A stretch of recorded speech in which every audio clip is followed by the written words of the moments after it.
Hikayat Bunga Kemuning. Dahulu kala ada seorang raja yang bijaksana. Ia memiliki 10 orang anak yang sangat cantik jelita.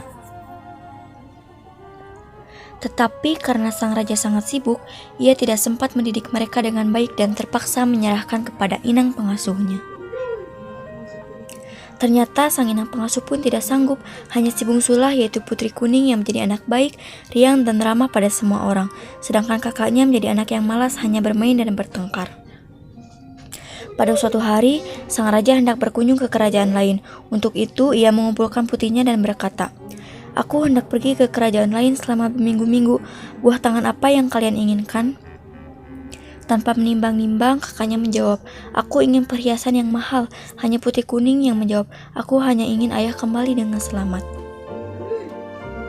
Singkat cerita, setelah sang raja pergi, kelakuan kakak-kakaknya semakin menjadi-jadi, menyuruh dan membentak para pelayan sehingga menjadi sibuk dan tidak sempat membersihkan taman istana kesayangan raja. Melihat hal itu, Putri Kuning mulai membersihkan taman, sementara kakak-kakaknya malah mencemooh dan mereka mengacak-ngacak taman.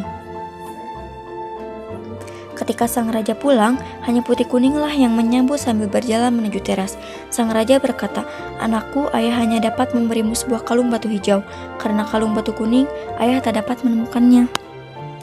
"Sudah tidak mengapa, ayahanda, kalung batu hijau juga akan sesuai dengan warna bajuku," kata Putri Kuning lemah lembut. Keesokan harinya, walau seluruhnya telah diberi cendera mata, tetapi masih saja ada yang iri, salah satunya Putri Hijau. Ia sedikit berbincang dengan Putri Kuning. Putri Hijau beralih pergi menemui saudari-saudarinya dan menghasut.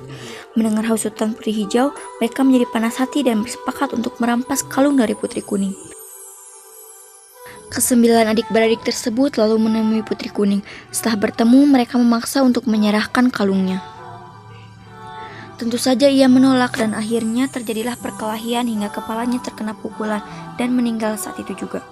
Agar kejadian ini tidak diketahui seisi istana, mereka cepat-cepat menguburkan Putri Kuning serta kalungnya. Sore harinya, raja ingin berbincang dengan Putri Kuning, namun raja tidak dapat menemukannya. Lalu pergi kepada putrinya yang lain, namun mereka memilih untuk tutup mulut.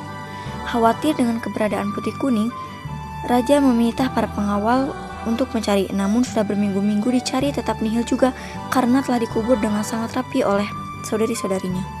Hal ini membuat sang raja menyesal karena tidak mampu menjaga dan merawat. Mereka menjadi pribadi yang egois, oleh karena itu raja mengirimkan mereka ke negeri seberang untuk belajar budi pekerti.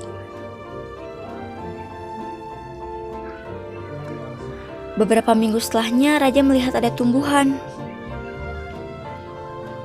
"Tanaman apakah ini?" seru sang raja. "Batangnya bagaikan jubah Putri Kuning, daunnya bulat berkilau bagai kalung batu hijau, sementara bunganya putih kekuningan dan berbau sangat wangi. Tanaman ini mengingatkan pada Putri Kuning," tambahnya. Sejak saat itulah bunga tersebut diberi nama Bunga Kemuning karena mengingatkan raja pada Putri Kuning.